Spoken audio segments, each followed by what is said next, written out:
Apat na kabanata. Lumabas si Jesus sa templo. Mateo, 24 na kabanata. Lumabas si Jesus sa templo. Paalis na siya nang lumapit ang mga alagad at itinuro sa kanya ang mga gusali ng templo.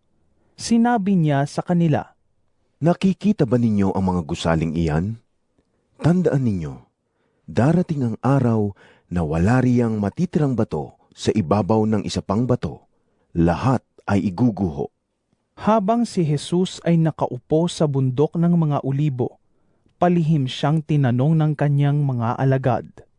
Kailan po ba mangyayari ang mga sinabi ninyo?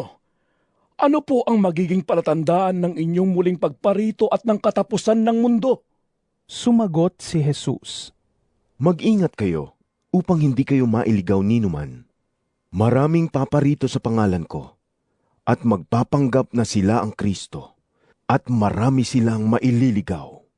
Makakarinig kayo ng mga labanan at makakabalita ng mga digmaan sa iba't ibang dako. Ngunit huwag kayong mababahala dahil talagang mangyayari ang mga iyon.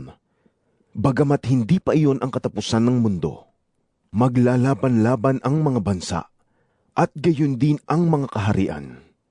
Magkakaroon ng tagutom at lilindol sa maraming lugar. Ang lahat ng mga ito'y pasimula pa lamang ng mga paghihirap na tulad sa isang babaeng nanganganak.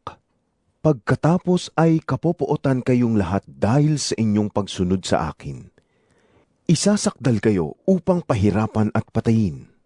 At dahil dito'y marami ang tatalikod sa kanilang pananampalataya, mapupuot sila at magtataksil sa isa't isa. Marami ang magpapanggap na propeta at ililigaw ang mga tao. Lalaganap ang kasamaan, kaya't manlalamig ang pag-ibig ng marami. Ngunit ang mananatiling tapat hanggang wakas, ang siyang maliligtas. Ipapangaral sa buong sanlibutan ang magandang balitang ito tungkol sa kaharian ng Diyos upang magsilbing patotoo sa lahat ng mga bansa at sa kadarating ang wakas.